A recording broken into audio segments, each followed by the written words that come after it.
मेरे लुक को लेके कई सारे इंस्पिरेशंस हैं। सतरंग चुनर रंग पाग मधुर मिलन मतलब मुझे लगा था कोई नमस्कार दर्शकों, न्यूज़ 18 हिंदी ओरिजिनल्स में आप सभी का बहुत बहुत स्वागत है और मैं हूं आपकी होस्ट और दोस्त दीपिका शर्मा। सोचिए, एक सीरियल किलर को एक सीरीज में हम बहुत नफरत कर रहे हैं, उसे चिढ़ मच रही है, उसे डर लग रहा है, सब कुछ हो रहा है, और दूसरी सीरीज में वही सीरियल किलर पुलिस वाला बन गया है और इस बार सीरियल किलर्स को पकड़ रहा है। ये हम लोग सबके लिए थोड़ा कंफ्यूजिंग हो सकता है, लेकिन एक एक्टर है जिसने इन सारी चीज़ों पे महारत हासिल कर लिया है, जो एक फिल्म में कौन से कैरेक्टर में नजर आए और अगली फिल्म में वो कितना मासूम या कितना खतरनाक या कितना शैतान हो जाए, ये शायद उसी से पूछते हैं सीधे सीधे। गुलशन देवैया है हमारे साथ। क्या इंट्रोडक्शन दिया है, मजा आया? वाह, पक्का ना? एकदम सारे सही। जो वैरायटी और वर्सिटैलिटी मैं दिखाना चाहता हूँ, मैं करना चाहता हूँ अपने काम के साथ, वो आपने जाहिर कर दिया खूबसूरती से। लेकिन जहाँ से हमने इंट्रो शुरू किया था, दुरंगा, एक सीरीज जिसमें आप साइलेंट और कहते हैं ना, शुरुआत में तो लग रहा था यार ऐसा वाला हस्बैंड चाहिए जो घर पे सब संभाल ले, बड़ा क्यूट सा है, लेकिन फिर समझ में आया कितना क्यूट है। उसके बाद दहाड़ में भी मैं पर्सनली कहूँगी I love your character. I mean वो इतनी शांति से, वो जो एक मैंने पढ़ा भी, आपने कहा राहुल द्रविड़, तो ये यही रेफरेंस था इस किरदार के लिए, दहाड़ की तैयारी के लिए? रेफरेंस तो नहीं थे राहुल जी, बट मुझे लगा कि अगर लोगों को समझाने के लिए एक उदाहरण दिया जाए तो फिर वो क्या होगा। तो राहुल द्रविड़ जब कहते हैं तो आपको समझ में आता है कि डिसेंट पर्सन, टीम प्लेयर, हमेशा try to do your best, do the right thing. तो एक इमेज है उनका, और एक दिखते भी हैं एक हिसाब से बड़े डिसेंट। तो उस हिसाब से मैंने सोचा कि ये राहुल द्रविड़ का रेफरेंस अच्छा रहेगा लोगों को बताने के लिए कि देवीलाल किस टाइप का आदमी हो सकता है। जी, समझ में बहुत आसानी से आ जाता है। और क्रिकेट तो वैसे भी हम देश प्रेम, मतलब देश तो प्रेम करता ही है क्रिकेट से, तो आप क्रिकेट का कोई रेफरेंस आप भी करते हैं? हाँ बिल्कुल। तो क्रिकेट से हम फिर से आते हैं सिनेमा पे, और ये दोनों ही सी जो हैं, जो लोगों को, दर्शकों को काफ़ी पसंद है, लेकिन ये गन्स और गुलाब्स, गन्स भी सिनेमा का सबसे कहते हैं ना पसंदीदा टॉपिक है, और गुलाब्स तो खैर है ही, दोनों मिला के आप आ रहे हैं। पर ये संजय दत्त वाला क्या कनेक्शन है? ये जो बाल बढ़ाए हैं, ओरिजिनली बढ़ाए या कहाँ से आया? नहीं, मेरे लुक को लेके कई सारे इंस्पिरेशंस हैं, उसमें से किसी को लगा है कि ये संजय दत्त का इंस्पिरेशन है जी। तो शो वैसे अर्ली 90s में सेट है, एक काल्पनिक एक शहर में है जिसमें गन्स भी है और गुलाब भी है, मतलब एक्शन भी है और रोमांस भी है। एक थोड़ा है, मतलब राजन डी के थोड़ा अतरंगी कहानियां ही कहते हैं, अतरंगी किरदार भी होते हैं, तो ये सब है इसमें। काफी अच्छे अच्छे इंटरेस्टिंग से लोग हैं, दुलकर है इसमें, गौरव आदर्श है, राजकुमार, और मेरा ये तीसरा प्रोजेक्ट है साथ में, तो टीजे भानु करके एक एक्टर हैं, सतीश जी भी हैं जी, तो विपिन शर्मा, वो एक इंटरेस्टिंग कास्ट है। और राजन डी के वालों ने रोल कहते हैं ना, राइट, तो उनकी तो जो हर अलग अलग किस्म के प्रोजेक्ट उनके आ रहे हैं। फैमिली मैन तो है ही, ऐसा लग रहा है ओटीटी की चाहिए शो। हाँ, ऐसा लग रहा है ओटीटी की नब्ज पकड़ रखी है उन्होंने। हाँ, चीजें पता है, जिस तरह की कहानियां वो लोग कहना चाहते थे ना, वो फिल्में भी बनाई है उन्होंने, लेकिन वो थिएट्रिकल रिलीज का जो बिजनेस मॉडल है ना, वो बहुत कट्टर है, राइट। दैट वो जो 3 दिन का वो पैसा कमाने का प्रेशर ना, सबसे ज्यादा, बहुत ज्यादा, वो नहीं होता है जब आप सीरीज फॉर्मेट में आते हैं। तो वो क्योंकि बिजनेस मॉडल ही अलग है इसका, प्रेशर नहीं होता, तो फिर आप थोड़ा और आराम से खुल के और बेझिझक अपनी कहानियां कह सकते हैं। दरअसल मुझे लगता है ना, फॉर्मेट के हिसाब से ऑडियंस भी वैसे रिएक्ट करती है।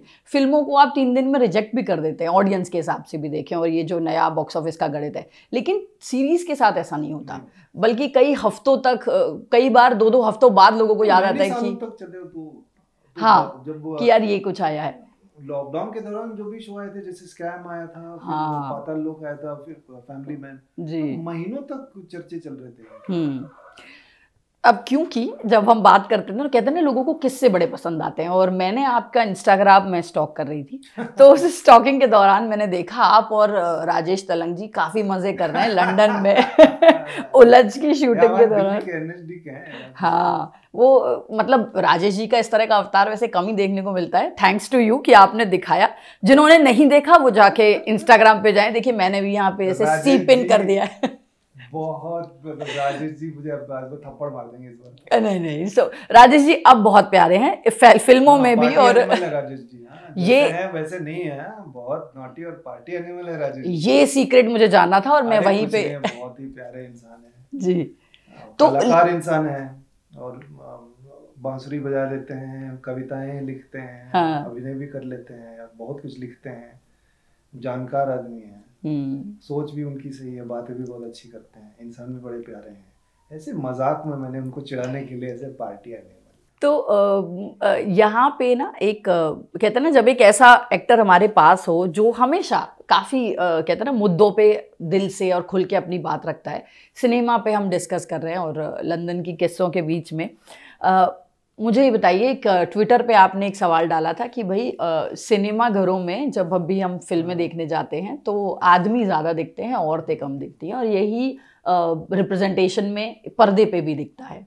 दरअसल दोनों तरफ यही कहानी है कि औरतें कम, आदमी ज़्यादा। को अफेक्ट करता है। जी, तो ये जो परिचर्चा आपने शुरू की, कवि ने ये जो आगे बढ़ाया, इसमें कवि को क्या जानकारी मिली? कितने लोग मतलब आपको कुछ इनसाइट, सच में ट्विटर पे इस तरह की बहस से कुछ फायदा होता है? भाग लिया इस पे, क्योंकि ये मुझे भी बॉदर कर रहा था, और कुछ हद तक कुछ इन सवाल के जवाब मुझे भी पता था जी। लेकिन एक चर्चा इन सब मुद्दों पे चर्चा करना बहुत जरूरी है, क्योंकि हम इसका सुझाव शायद इस प्रॉब्लम को सॉल्व नहीं कर सकते, लेकिन हम बातचीत करेंगे तो बात पहले फैलती है, और कोई तो होगा जो इसके बारे में कुछ कर सकता है। बिल्कुल, अभी नहीं तो फ्यूचर में जाके।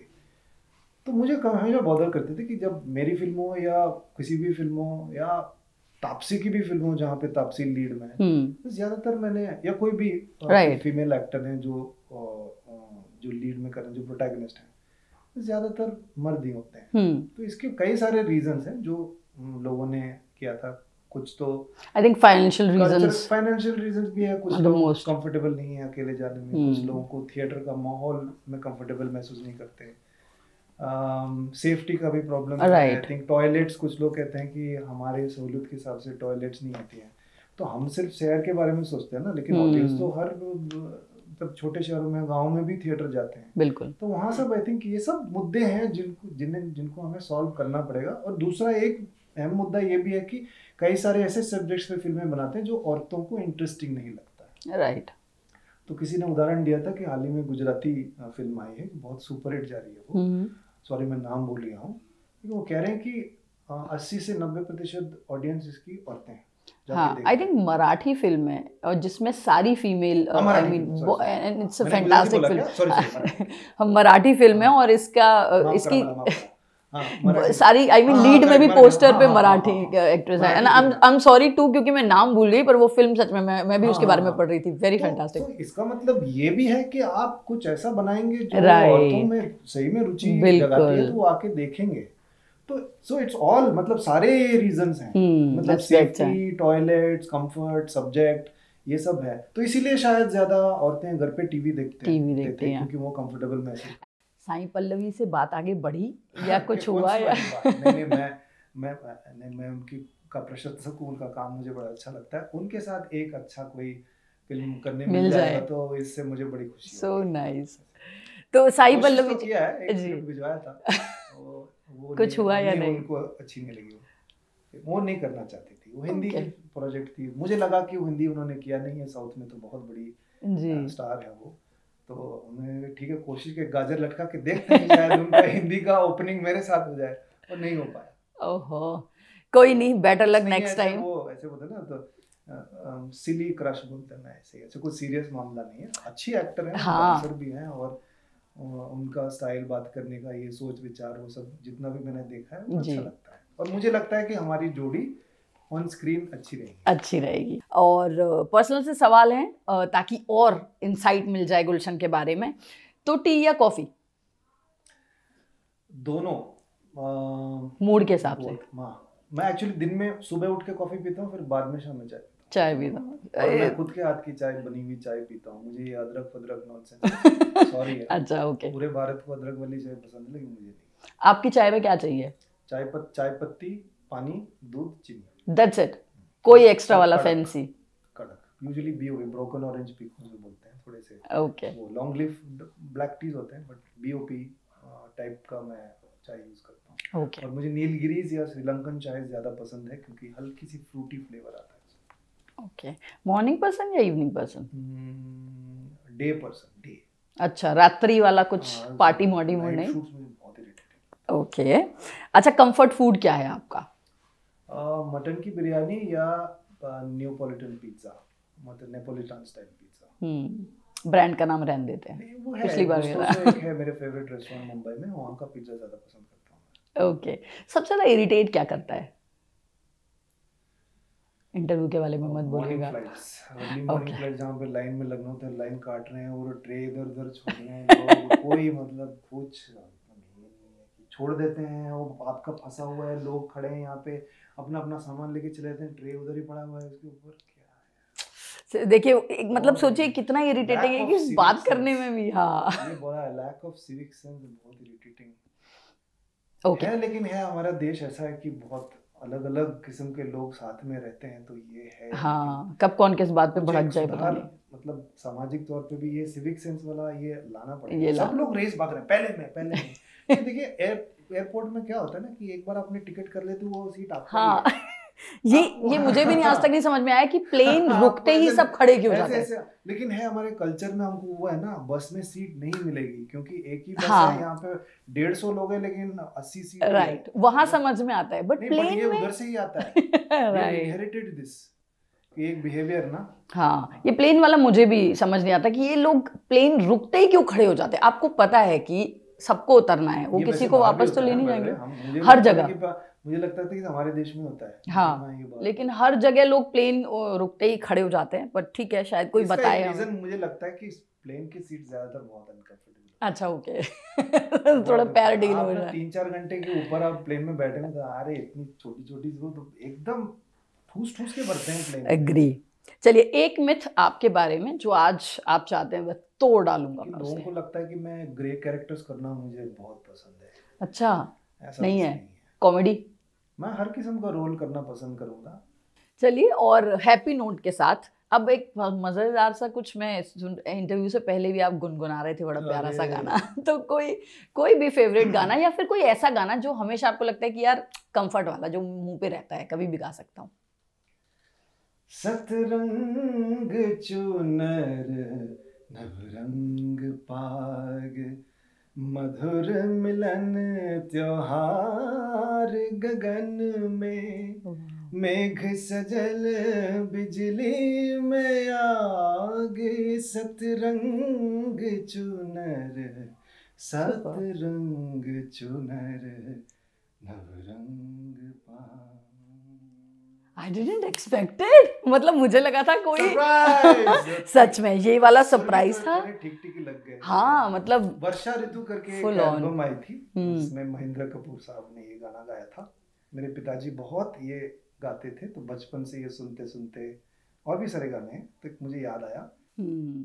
क्या बात है। तो देखिए, मैंने ये सिलेबस से हटके सवाल था, लेकिन उन्होंने बहुत अच्छा जवाब दिया, हमने तुरंत फेंका। और इससे ज़्यादा और कहते हैं ना, गुलशन देवैया को जानना है आपको, तो आप ये इंटरव्यू पूरा देखिए, बहुत मज़ा आएगा। और भी बहुत सारी बातें हैं जो हमने रख ली हैं, थोड़ी सी ऑफ कैमरा करेंगे, थोड़ी सी अगले बार के लिए छोड़ते हैं। तो ये थे कहते हैं ना कि इस दौर के वो एक्टर जो हमें बहुत कुछ परोस रहे हैं, बहुत कुछ नया दे रहे हैं। जब कोरोना हुआ, मैं कई बार ये बात कहती हूँ, जब कोरोना हुआ, हम अपने घरों में बंद हुए, तब हमें एहसास हुआ कि मनोरंजन और सिनेमा खास तौर पर हमारे लिए कितना ज़रूरी है। और इस ज़रूरत को पूरा करने में जो एक्टर्स की खेप लगी हुई है, उनमें से एक हैं गुलशन देवैया। बहुत बहुत शुक्रिया हमारे साथ जुड़ने के लिए, और धन्यवाद। Thank you.